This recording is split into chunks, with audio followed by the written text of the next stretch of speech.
नमस्कार दोस्तों। आज इस वीडियो में हम जो है मराठा साम्राज्य के बारे में कुल जो है 50 प्रश्नों के बारे में डिस्कशन करेंगे। ठीक है, तो यह वीडियो जो है आप एक रिवीजन के तौर पर लीजिएगा। आप उससे पहले क्या करिए, वीडियो शुरू होने से पहले आप एक कॉपी जो है अपने साथ रख लीजिए, जिससे आप यह पता कर सकें कि आपके जो है कितने प्रश्न सही हो रहे हैं और कितने प्रश्न गलत हो रहे हैं इन कुल 50 प्रश्नों में से। ठीक है, मेरे आंसर बताने से पहले आपको जो है अपना आंसर जो है कॉपी में लिख लेना है।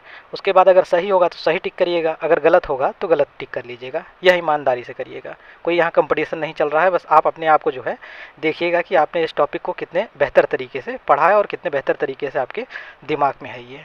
ठीक है, तो दोस्तों ये जो 50 प्रश्न लेके आए गए हैं, यह 50 प्रश्न जो है काफ़ी इंपॉर्टेंट हैं, क्योंकि ये प्रीवियस ईयर के जो परीक्षा हुई हैं आज से पहले, वो सभी जो है प्रश्नों को इसमें लिया गया है। क्योंकि इन प्रश्नों को 3 किताब से लिया गया है। एक है आपका परीक्षावाणी, और एक है आपका घटनाचक्र, और एक है आपका जो है लुसेंट। इन 3 किताबों से सभी प्रीवियस ईयर प्रश्नों को जो है लिया गया है, जिससे क्या होता है कि सारे प्रश्न जो है किसी भी परीक्षा में आए हों मराठा साम्राज्य से संबंधित, वो सारे प्रश्न जो है आपके एक ही वीडियो में आपको मिल जा रहे हैं। ठीक है, इसके बाद एक पार्ट और आएगा मराठा साम्राज्य से संबंधित, वह दूसरा पार्ट होगा, उसमें भी जो है 50-55 क्वेश्चन होंगे। इस तरीके से आपके कुल 100-105 क्वेश्चन जो है एक टॉपिक से तैयार हो जाएंगे। ठीक, तो चलिए आइए वीडियो को शुरू करते हैं। पहला प्रश्न है आपके सामने। पहला प्रश्न है मराठों के उत्कर्ष के महत्वपूर्ण कारण क्या थे। जो मराठों के उत्कर्ष के उत्थान के महत्वपूर्ण कारण थे उसको दिया गया है। यहाँ 5 कारण दिए गए हैं, इसमें से आपको बताना है कौन सा कारण था और कौन सा नहीं था। तो देखिए, पहला था महाराष्ट्र की भौगोलिक स्थिति। जो महाराष्ट्र की भौगोलिक स्थिति थी, यह एक कारण थी। ठीक है, क्योंकि पहाड़ी इलाका था और यहाँ युद्ध करना जो है, जो छापामार या फिर गुरिल्ला युद्ध है, वह करना आसान है। तो इस वजह से ये जो भौगोलिक स्थिति थी, यह जो है मराठों का साथ देती है। दूसरा है औरंगजेब की हिंदू विरोधी नीति। देखिए, यह भी जो है कारण सही है, क्योंकि जब औरंगजेब की हिंदू विरोध नीति थी तो उससे हिंदू परेशान होकर जो है संगठित होना शुरू किए हैं। ठीक है, तो संगठन से जो है मराठा साम्राज्य जो है उत्पन्न हुआ। तीसरा है मराठा धर्म सुधारकों का प्रभाव। देखिए, ये भी जो है सही है। आप जानते हैं शिवाजी के एक गुरु थे रामदास जी। जो रामदास थे, उन्होंने जो है शिवाजी को जो है प्रण दिलाया था हिंदू धर्म को जो है उत्थान करने के लिए, हिंदू धर्म का उत्थान करने के लिए। तो यह तीसरा भी सही है। चौथा है शिवाजी द्वारा दक्षिण के शासकों से आर्थिक एवं सैन्य सहायता प्राप्त करना। सहायता प्राप्त करना। देखिए, जो शिवाजी थे, ठीक है, शिवाजी दक्षिणी शासकों से कोई आर्थिक सहायता प्राप्त नहीं किए थे, बल्कि वह जो है अपने दम पे उनसे जो है कर वसूलते थे। जो ये चौथ कर होता था, सरदेशमुखी और ये चौथ कर, यह जो वसूलते थे। पांचवा है शिवाजी का जुझारू व्यक्तित्व है। देखिए, शिवाजी का जुझारू व्यक्तित्व तो था ही, क्योंकि उससे पहले भी मराठा साम्राज्य था, मराठा में शासक थे, लेकिन वह जो है मराठों का इतनी जल्दी से उत्कर्ष नहीं कर पाए थे, उत्थान नहीं कर पाए थे। तो जो शिवाजी का जो व्यक्तित्व था, वह तो योगदान था ही उनके उत्थान में मराठों के। तो इस तरीके से पहला, दूसरा, तीसरा और पांचवा यह आपका जो है सही होता है। इस हिसाब से ऑप्शन सी आपके सही होंगे। ठीक, दूसरा है मराठों ने सर्वप्रथम किसके अधीन कार्य कर प्रशासनिक अनुभव प्राप्त किया। जो मराठा थे, वह किसके अंतर्गत सबसे पहले जो है काम किए और अनुभव प्राप्त करके इतने बड़े साम्राज्य को खड़ा किए थे। तो देखिए, इस प्रश्न का जो सही उत्तर है, वह देवगिरी के यादवों के अधीन जो है सबसे पहले इन्होंने कार्य किया और अनुभव प्राप्त किया। तीसरा प्रश्न है मराठों के बर्गीगिरी। बर्गीगिरी देखिए एक नाम है। ठीक है, यह जो गुरिल्ला युद्ध प्रणाली है और छापामार युद्ध प्रणाली, ये दोनों एक ही हैं। इसी का नाम है बर्गीगिरी। बर्गीगिरी गुण का सबसे पहले और सबसे अधिक उपयोग किसने किया था। तो आपके सामने 4 ऑप्शन है, आपको इसमें से बताना है कि इसमें सबसे अधिक उपयोग किसने किया था। देखिए, सबसे पहले तो उपयोग किया था आपका जो है मलिक अंबर ने। ठीक, ये मलिक अंबर जो है सबसे पहले, लेकिन ये जो सबसे अधिक उपयोग वाला है ना, सबसे अधिक जो उपयोग किया गया था, यह शिवाजी के द्वारा किया गया था। तो एक तरीके से देखा जाए तो प्रश्न सही ही है। तो ये जो मलिक अंबर है, मलिक अंबर के बारे में आप जान लीजिए। यह मलिक अंबर जो है रैयतवाड़ी वाले नहीं हैं, जो भूमि सुधार करते हैं, वह मलिक अंबर नहीं है। ये अहमदनगर के हैं। ठीक है, अहमदनगर के मलिक अंबर हैं, यह दूसरे हैं, यह सैनिक हैं। ठीक, तो मलिक अंबर द्वारा किया गया था। तो इसका ऑप्शन ए सही हो जाएगा। चौथा प्रश्न है निम्नलिखित में से गुरिल्ला युद्ध का पथ प्रदर्शक कौन था। जो गुरिल्ला युद्ध प्रणाली से पहले देखे हैं, जिसमें मलिक अंबर था, अब आपको जो है बताना है पथ प्रदर्शक कौन था। तो देखिए, इसका पथ प्रदर्शक जो है शिवाजी थे। ठीक, पांचवा प्रश्न है शिवाजी के प्रशासन में पेशवा कहा जाता था। आप जानते होंगे शिवाजी के प्रशासन में एक अष्टप्रधान नाम का जो है संस्था होती थी। उस अष्टप्रधान में जो है 8 मंत्री होते थे। ठीक है, कुल 8 मंत्री होते थे। तो उसमें आपको बताना है कि पेशवा जो पद था वह उसे क्या कहा जाता था आज के समय में, आधुनिक समय में। देखिए आधुनिक समय में वह जो है प्रधानमंत्री के समान था। अर्थात जब शिवाजी नहीं रहते थे तो राज्य का सारा राजकाज जो है ये पेशवा करते थे। छठा प्रश्न है, चौथ क्या है? चौथ एक कर है। ठीक है, चौथ एक कर है, उसी के बारे में पूछा है, चौथ क्या है? तो आपके ऑप्शन हैं औरंगजेब द्वारा लगाया गया एक धार्मिक कर, तो यह तो नहीं है, औरंगजेब द्वारा एक धार्मिक कर नहीं है। दूसरा है शिवाजी द्वारा लगाया गया एक मार्ग कर। देखिए शिवाजी द्वारा तो लगाया गया था लेकिन एक मार्ग कर नहीं था। ठीक है। तीसरा है अकबर द्वारा वसूल किए जाने वाला सिंचाई कर, नहीं यह भी नहीं था। चौथा है पड़ोसी राज्य पर शिवाजी द्वारा लगाया गया भूमि कर। देखिए यही सही है, ये जो भूमि कर है ना यही है। यह चौथ होता क्या था? देखिए शिवाजी जो है अपने पड़ोसी राज्यों को जो मुग़ल के अंतर्गत थे उन्हें जो ये कहता था कि आप जो है हमें चौथ कर जो है प्रदान करिए, जो और उसके बदले कहता था कि हम जो है आपके राज्य के ऊपर कोई भी आक्रमण या फिर कोई भी लूटपाट नहीं करेंगे, मराठा साम्राज्य। तो एक तरीके से गारंटी देता था इस चौथ कर के माध्यम से। ठीक है, और यह चौथ कर लिया कितना जाता था? तो देखिए इसके नाम से ही पता चल रहा है चौथ। ठीक है, 1/4। ठीक, जो उसका राज्य का जो भूमि था उसका जो राजस्व होता था उसका 1/4 अर्थात 25%। ठीक है, 25% लिया जाता था। ठीक, 7वां प्रश्न है मराठा राज्य का दूसरा संस्थापक किसे कहा जाता है? देखिए मराठा राज्य का जो पहला संस्थापक था वह शिवाजी थे, और दूसरा संस्थापक किसे कहा जाता है? दूसरा संस्थापक आपके जो है पेशवा थे बालाजी विश्वनाथ, इन्हें कहा जाता है। ठीक है, ये सबसे पहले पेशवा थे और शाहू के समय में इन्हें जो है एक सेना करते का पद था वो भी इन्हें प्रदान किया गया था।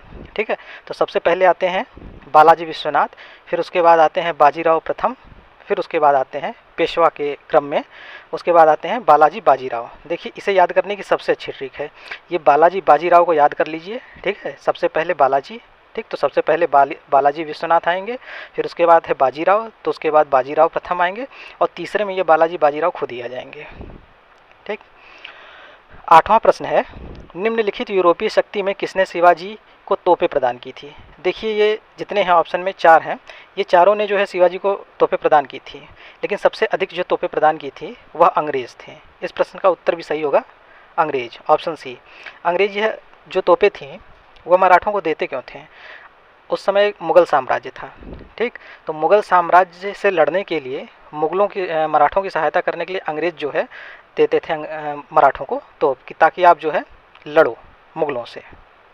ठीक है, और वही था डिवाइड एंड रूल वाला इनका सिस्टम था कि आप मराठों मुग़लों को लड़ा के और फिर उसके बाद अपना राज्य हासिल करना, वही बाद में सिद्ध भी हुआ।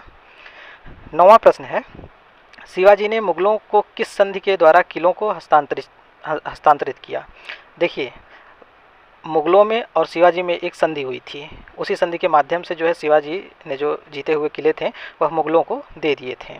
यह संधि करवाया था आपके मुग़लों की तरफ से जय सिंह ने, राजा जय सिंह ने जो है संधि करवाया था। तो आपको बताना वह कौन सी संधि थी? तो इस प्रश्न का सही उत्तर है पुरंदर की संधि। पुरंदर की संधि जब होती है तो उसी में जो है शिवाजी मुग़लों को कुछ किले दे देते हैं। 10वां प्रश्न है शिवाजी का राज्याभिषेक कहाँ हुआ था? शिवाजी का राज्याभिषेक कहाँ हुआ था? तो शिवाजी का राज्याभिषेक जो है रायगढ़ में हुआ था।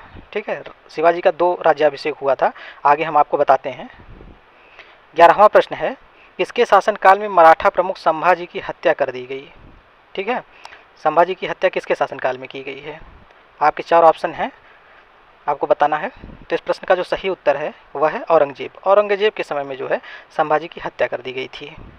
12वां प्रश्न है शिवाजी के साम्राज्य की राजधानी कहाँ थी? तो जहाँ पे शिवाजी का जो है ताजपोशी हुई थी, अर्थात उन्हें जो है सिंहासन मिला था, वहीं उनका जो है राजधानी है, तो वह है रायगढ़। 13वां प्रश्न है पानीपत की तीसरी लड़ाई किनके बीच हुई थी? देखिए पानीपत की तीसरी लड़ाई जो हुई थी, जो पानीपत की तीसरी लड़ाई हुई थी वह 1761 ईस्वी में हुई थी। किसके बीच हुई थी? तो वह पेशवा बाजीराव द्वितीय और अहमद शाह अब्दाली के मध्य हुई थी। कब हुई थी? 1761। ठीक है, ये सन याद रखिएगा। और जो पहली लड़ाई हुई थी वो किसके मध्य हुई थी? जो पहली लड़ाई हुई थी पानीपत की पहला युद्ध जो हुआ था वह बाबर और इब्राहिम लोदी के मध्य हुआ था। ठीक है, इसमें जो है बाबर जीता था। और यह जो तीसरा युद्ध हुआ था इसमें जो है आपका अहमद शाह अब्दाली जीता था। ठीक, तो ये बाबर और इब्राहिम लोदी के मध्य कब हुआ था?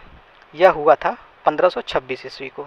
ठीक है, और पानीपत का द्वितीय युद्ध कब हुआ था? पानीपत का जो द्वितीय युद्ध था वह 1556 में हुआ था, अकबर और हेमू के बीच में। इसमें अकबर जीता था। ठीक है, तो यह पानीपत की तीनों लड़ाइयाँ हैं। आप सन के साथ याद रखिएगा और किसके किसके मध्य हुआ था और कौन जीता था ये भी। 14वां प्रश्न है, शिवाजी सर्वाधिक प्रभावित थे। शिवाजी सबसे अधिक प्रभावित किससे थे, किसके व्यक्तित्व से? तो देखिए इसमें सही उत्तर जो आपका है ऑप्शन सी, जीजाबाई।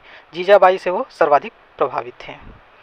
15वां प्रश्न है, अष्टप्रधान मंत्रिपरिषद किस शासक के शासनकाल में थी? इससे पहले बता चुके हैं अष्टप्रधान किसके शासनकाल में थी, तो इस प्रश्न का सही उत्तर है सी, शिवाजी। शिवाजी जो है अष्टप्रधानों की नियुक्ति किए थे। 16वां प्रश्न है, शिवाजी के राजनीतिक गुरु एवं संरक्षक कौन थे? देखिए राजनीतिक गुरु कोई और था और उनका आध्यात्मिक गुरु कोई और था। जो समर्थ रामदास हैं यह जो है शिवाजी के धार्मिक गुरु थे। वहीं जो है दादाजी कोंडदेव जो है वह राजनीतिक गुरु थे शिवाजी के। तो इस प्रश्न का उत्तर है सी। 17वां प्रश्न सुमेलित करने वाला है, आपको मिलान करना है। तो इसमें सूची 1 और सूची 2 को देखिए। सूची 1 में जो है शिवाजी के रिश्तों के संबंध में बताया गया है कि शाहजी भोसले क्या थे? शिवाजी के संरक्षक, शिवाजी के आध्यात्मिक गुरु, शिवाजी की माता, शिवाजी के पिता। तो शाहजी भोसले जो थे वह शिवाजी के पिता थे। और वहीं जीजाबाई क्या थी? शिवाजी की माता थी, जिनसे शिवाजी सर्वाधिक प्रभावित थे। समर्थ रामदास इनके आध्यात्मिक गुरु थे, तो आध्यात्मिक गुरु। ठीक है, दादाजी कोंडदेव इससे पहले देख चुके हैं, इनके संरक्षक तथा राजनीतिक गुरु थे। तो इस हिसाब से आपका ऑप्शन हो जाता है 4-3 और 2-1। ठीक, ऑप्शन सी आपका सही होगा। 18वां प्रश्न है, शिवाजी को कर्म दर्शन का उपदेश देने वाले एवं शिवाजी के पुत्र संभाजी को मराठा को संगठित करने और महाराष्ट्र धर्म को प्रचारित करने का उपदेश देने वाले मराठा संत थे। वह संत कौन थे? देखिए वह शिवाजी के भी थे, शिवाजी के पुत्र के भी थे। ठीक है, तो यह थे समर्थ रामदास। 19वां प्रश्न है, दासबोध के रचनाकार कौन थे? दासबोध एक पुस्तक है, रचना है, उसके रचनाकार कौन थे? तो देखिए इसके जो रचनाकार हैं वह समर्थ रामदास जी हैं, शिवाजी के आध्यात्मिक गुरु। इनकी एक और पुस्तक है। ठीक है, इनकी एक और पुस्तक है, उसका नाम है आनंदवन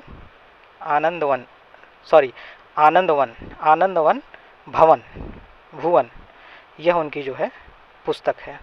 यह एक और पुस्तक है। अगर पूछ ले आनंदवन भुवन किसकी रचना है तो अभी जो है समर्थ रामदास की है। 20वां प्रश्न है, लॉर्ड वेलेस्ली की सहायक संधि को स्वीकार करने वाला पहला मराठा सरदार कौन था?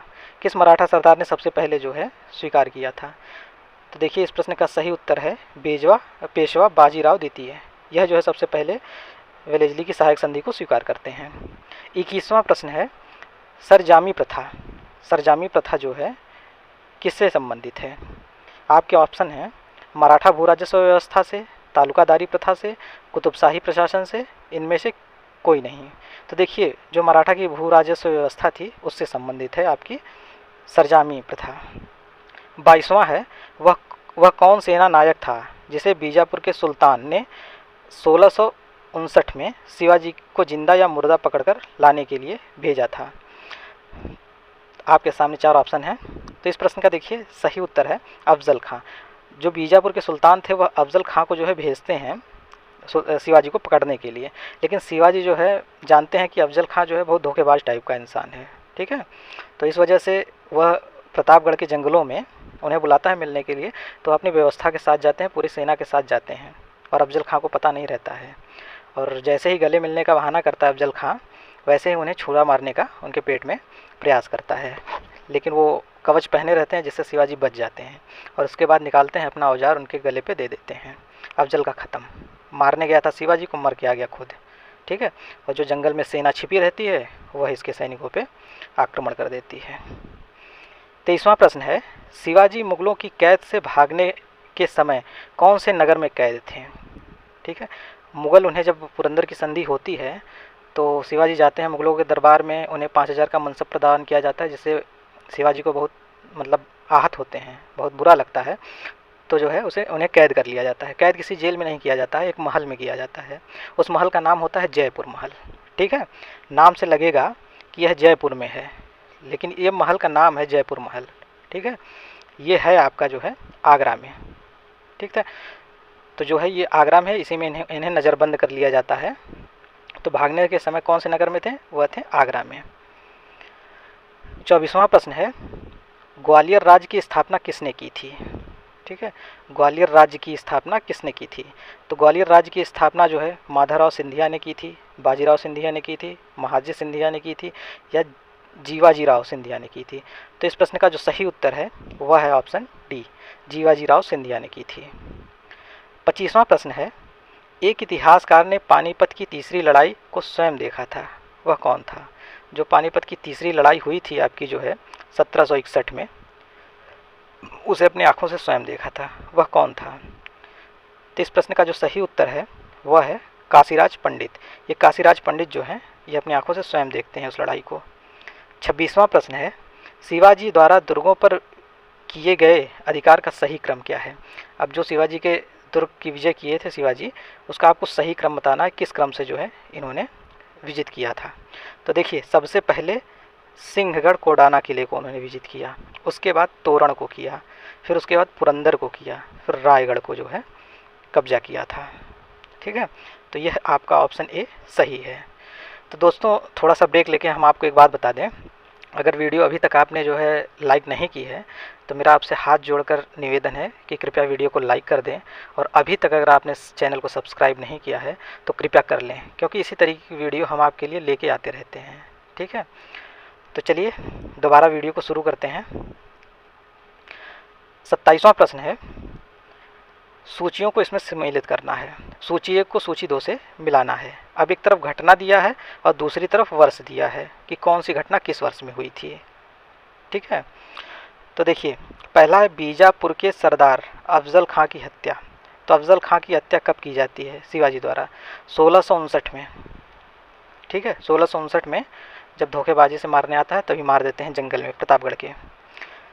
ठीक, तो दक्कन के मुग़ल सूबेदार शाइस्ता खां पर पूना में हमला, शाइस्ता खां में पूना में हमला कब करता है शिवाजी? तो ये करते हैं 1663 में। सूरत की प्रथम लूट, ठीक है, तो सूरत की जो प्रथम लूट किए थे इन्होंने वह 1664 में किया था। सूरत की दूसरी लूट, देखिए सूरत की जो दूसरी लूट हुई थी वह आपकी 1670 में किए थे। तो इस हिसाब से आपका हो जाता है 3, 4, 1, 2। ठीक है, अब ये किस में है? तो यह आपका है ए में, तो ए ऑप्शन आपका सही है। 28वां प्रश्न है, शिवाजी का जन्म कहाँ हुआ था? तो देखिए, शिवाजी का जन्म जो है सिवानेर के दुर्ग में हुआ था, उन्हीं से नाम से मिलता जुलता, लेकिन शिवाजी का नाम इस दुर्ग के नाम पे नहीं पड़ा था, एक सिवानेरी देवी थी उनके नाम पे जो है शिवाजी का नाम शिवाजी पड़ा था। 29वां प्रश्न है, शिवाजी औरंगजेब के आगरा दरबार में कब उपस्थित हुआ था? जब उन्हें कैद कर लेता है तो शिवाजी जो है कब उपस्थित हुए थे? तो देखिए, जो उपस्थित हुए थे वह 1666 ईस्वी में उपस्थित हुए थे औरंगजेब के दरबार में। 30वां प्रश्न है, संभाजी के बाद मराठा शासन को निम्नलिखित में किसने सरल और कारगर बनाया?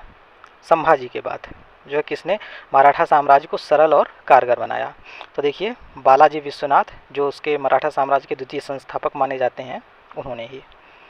31वां प्रश्न है आपका, शिवाजी के अष्टप्रधान का जो सदस्य विदेशी मामलों की देखरेख करता था वह कौन था? शिवाजी का जो अष्टप्रधान संस्था थी उसमें एक विदेशी मामलों को देखता था, उसे क्या कहा जाता था? तो देखिए, उसे जो है सुमंत कहा जाता था, उसे सुमंत कहा जाता था। 32वां प्रश्न है, शिवाजी को राजा की उपाधि किसने प्रदान की थी? शिवाजी को राजा की उपाधि किसने प्रदान की थी? तो देखिए, शिवाजी का जो दुश्मन था औरंगजेब, उसी ने जो है शिवाजी को राजा की उपाधि भी प्रदान की थी जब उससे संधि करने के लिए जाते हैं। 33वां प्रश्न है, शिवाजी ने कब छत्रपति की उपाधि धारण कर अपना राज्याभिषेक करवाया था? ठीक है, जब राज्याभिषेक अपना करवाते हैं शिवाजी तो उस समय छत्रपति की पदवी धारण करते हैं, उसके बाद छत्रपति शिवाजी अपने नाम के पीछे लिखने लगते हैं। तो यह जो है राज्याभिषेक इन्होंने कब करवाया था? तो देखिए, इनका राज्याभिषेक जो हुआ था वह जून 74 में हुआ था। ठीक है, लेकिन इनका 2 बार राज्याभिषेक होता है। पहली बार तो जून में होता है, तो इसके बाद जब ये राज्याभिषेक होता है तो कुछ ही दिन बाद इनकी माता जो जीजाबाई थी उनका देहांत हो जाता है।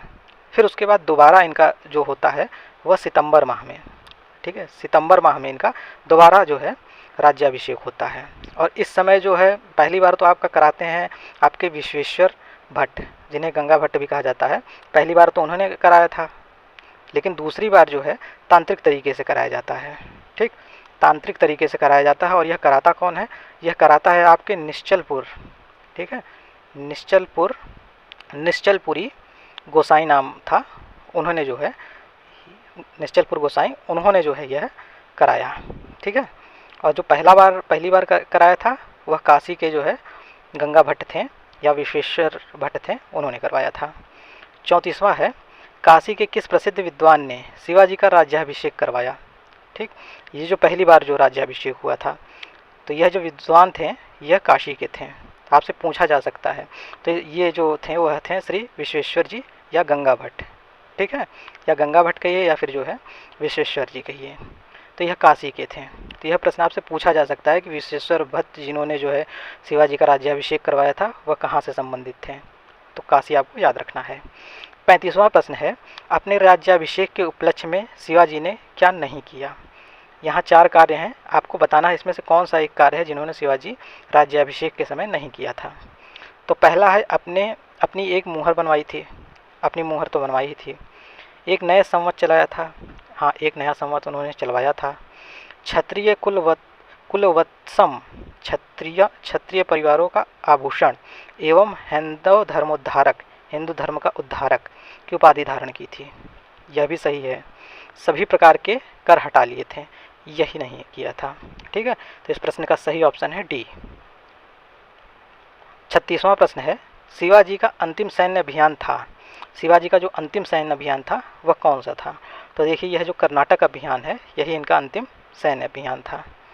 37वां है, शिवाजी को पहाड़ी चूहा व साहसी डाकू की संज्ञा किसने दी थी? एक तरफ तो बेइज्जती भी कर रहा है और एक तरफ जो है मतलब तारीफ भी कर रहा है। पहाड़ी चूहा और साहसी डाकू दोनों कह डालता है। तो यह है औरंगजेब, जो कभी कभी शिवाजी का मित्र बन जाता और कभी कभी दुश्मन। ठीक, जब मित्र था तो साहसी डाकू कहा था और जब दुश्मन हुआ तब पहाड़ी चूहा कहने लगा। 38वां प्रश्न है, शिवाजी के समय में अष्टप्रधान कहा जाता था। जो अष्टप्रधान थे, 8 प्रधान, किसको कहा जाता था? तो पहला ऑप्शन है 8 विद्वानों की सभा को, दूसरा है 8 सर्वाधिक बहादुर सैनिकों को जो शिवाजी के अंगरक्षक होते थे, सी है 8 मंत्रियों की एक परिषद को, डी है शिवाजी के 8 महत्वपूर्ण सलाहकारों को। तो देखिए जो सी है, ऑप्शन सी, यह सही है। 8 मंत्रियों की एक परिषद थी, उसी को अष्टप्रधान कहा जाता था। 39वां प्रश्न है, सूची 1 को सूची 2 से सुमेलित करना है। अब देखिए एक तरफ जो है अष्टप्रधान के सदस्यों को दिया गया है, ठीक है, और मतलब उस समय के जो नाम थे उन अष्टप्रधानों के पद के, और इस समय उस पद का क्या नाम है, मतलब किसके समतुल्य हैं, वो आपको बताना है। तो देखिए मजूमदार या आमात्य, यह किसके समान थे? तो मजूमदार आमात्य जो है आज के वित्त मंत्री के समान था, अर्थात वित्त का काम, आर्थिक काम जो है मजूमदार या आमात्य करता था। यह दोनों नाम एक ही पद के हैं। और उसी तरीके से है वाक्यान्वीस और मंत्री, ठीक है, यह भी एक ही पद का नाम है। तो यह जो है गृह मंत्री के तरीके कार्य करता था। और तीसरा है सुमंत या दबीर, तो ये जो है यह विदेश मंत्री की तरीके काम करता था। इसे सर ए नौबत भी कहा जाता था, एक और इसका नाम है सर ए नौबत। चौथा है खुनवीश, शुरनीश, सचिव, ठीक, ये तीनों नाम एक ही पद के हैं। यह जो है शाही पत्राचार विभाग का प्रधान होता था। ठीक, तो इस तरीके से ऑप्शन ए इसका जो है सही है। 1 2 3 4। 40वां प्रश्न है, सर ए नौबत का अर्थ क्या है? ओ सॉरी, यहाँ देखिए सर ए नौबत को मैंने बता दिया था विदेश मंत्री, तो विदेश मंत्री नहीं है। तो सर ए नौबत का जो अर्थ है वह है आपका सेनापति। ठीक है, सर ए नौबत सेनापति होता था। 41वां है, शिवाजी की भू राजस्व व्यवस्था के संदर्भ में क्या सत्य है? पहला कथन है शिवाजी ने रस्सी द्वारा माप के स्थान पर काठी एवं मानक छड़ी का प्रयोग प्रचलित किया, सही है। भू राजस्व लगान की दर आरंभ में कुल उपज का 33% था, जो बाद में बढ़ाकर 40% कर दिया। यह भी सही है। शिवाजी ने जमींदारी व जागीरदारी का विरोध करते हुए रैयतवाड़ी व्यवस्था को अपनाया। जो मलिक अंबर की रैयतवाड़ी व्यवस्था थी उसी को अपनाया था, तो यह भी सही है। तो उपर्युक्त सभी जो है सही है, ऑप्शन डी इसका सही हो जाता है। 42वां प्रश्न है, चौथ मुगल क्षेत्र की भूमि एवं पड़ोसी राज्यों की आय का चौथा हिस्सा 25% होता था। इस कर को किस वंश के शासकों ने वसूला? तो इसे जो है मराठा वंश ने वसूला था। 43वां है, सरदेशमुखी की वसूली शिवाजी इस आधार पर करते थे कि वे महाराष्ट्र के पुश्तैनी सरदेशमुख प्रधान मुखिया हैं। सरदेशमुखी राजस्व का कितना प्रतिशत होता था? देखिए, सरदेशमुखी जो है इसी वजह से अपने पड़ोसी राज्यों से वसूलते थे, क्योंकि वह जो है पुश्तैनी सरदेशमुखी अपने आप को मानते थे। तो यह जो है कुल राजस्व का 10%। ठीक है, देखिए अब इसके नाम से सरदेशमुखी 10 का वो आ रहा है ना उच्चारण, तो 1/10 भाग अर्थात 10वां भाग जो है यह वसूलते थे। इसे 10% भी कहा जा सकता है। ठीक, याद कहिए 1/10वां भाग या 1/10 भाग या फिर 10% तो वसूलते थे। 44वां है, मराठा काल में स्थायी घुड़सवार सेना व अस्थायी घुड़सवार सेना कहलाती थी। देखिए, जो घुड़सवार सेना थी उसे तो पागा सेना कहा जाता था। ठीक है, लेकिन जो उसी में दो प्रकार की घुड़सवार सेना थी, एक स्थायी थी और एक अस्थायी थी। जो स्थायी होती थी उसमें जो है घोड़े और उसके अस्त्र शस्त्र जो है राजा के द्वारा जो है प्रदान किए जाते थे। लेकिन ये जो अस्थायी घुड़सवार हैं यह जो है अपने घोड़े अपने अस्त्र शस्त्र खुद लाते थे। जब लड़ाई होती थी तभी इन्हें याद किया जाता था, इन्हें उसके बदले पैसे दिए जाते थे। ठीक है, जैसे जब लड़ाई शुरू हुई तो तब इन्हें जो है एक कॉन्ट्रैक्ट दिया जाता था कि हमें जिता दो, हम तुम्हें इतना पैसा देंगे, और ये जो है युद्ध में भाग लेने आ जाते थे। तो देखिए, जो स्थायी घुड़सवार थे उन्हें बरगीर कहा जाता था, और जो अस्थायी थे वह उन्हें जो है सिलहदार कहा जाता था। 45वां प्रश्न है, मराठाकालीन घुड़सवार सेना में एक हवलदार के अधीन कितने घुड़सवार होते थे? जो एक पद होता था हवलदार, उसके अंदर जो है उसके अंतर्गत उसके अधिकार क्षेत्र में कितने जो है घुड़सवार होते थे? तो यह है 25। एक हवलदार के पास 25 घुड़सवारों का मतलब नेतृत्व होता था। 46वां प्रश्न है, मराठाकालीन पैदल सेना में एक नायक के अधीन कितने पायक या पैदल सैनिक होते थे? तो जो ये जो नायक होता है इसके अधीन जो है कितनी पैदल सेनाएं होती थी एक नायक के अंदर? तो यह है 9। कुल 9 पैदल सैनिक होते थे एक नायक के पास। नाम से ही पता चल रहा है नायक। ठीक है, नायक से 9 आप याद कर सकते हैं। 47वां प्रश्न है, शिवाजी ने मजबूत नौसेना का गठन किया। शिवाजी का सर्वप्रथम नौसैनिक बेड़ा कहाँ स्थित था? देखिए, शिवाजी के जो है जो नौसैनिक बेड़े हैं वह तो आपका एक कल्याणा में था और एक भिवंडी में था, और तीसरा जो है कोलाबा में था। तो जो सबसे पहले स्थापित किया था वह कोलाबा में स्थापित किया था शिवाजी ने। 48वां प्रश्न है, किसने प्रतिनिधि पद का सृजन किया था जो पद क्रम में पेशवा से भी ऊपर था? आपको बताना है किस शासक ने जो है एक प्रतिनिधि नामक पद का सृजन किया जो पेशवा से भी ऊपर था।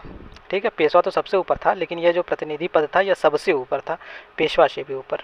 तो देखिए, यह जो राजा राम था, ठीक है, इसने जो है इस पद का सृजन किया था। 49वां प्रश्न है, शिवाजी के बाद क्रमशः दूसरे छत्रपति एवं दूसरे पेशवा कौन थे? ठीक है, दूसरे छत्रपति को बताना है और दूसरे जो है पेशवा को बताना है। तो जो दूसरे छत्रपति थे शिवाजी के बाद वह थे संभाजी, क्योंकि पहले छत्रपति तो शिवाजी थे, उन्होंने जो है छत्रपति का जो टाइटल है वह लगाया था। उसके बाद दूसरे छत्रपति हुए संभाजी, और जो दूसरे पेशवा हुए वह हैं कवि कलश। 50वां प्रश्न है, किस मराठा शासक के शासन काल को पेशवाओं के शासन काल के नाम से जाना जाता है? कौन सा ऐसा शासक था, कौन सा ऐसा वो मराठा शासक था जिसमें पेशवाओं की शक्ति सबसे अधिक थी, मतलब हर काम पेशवा ही कर रहे थे?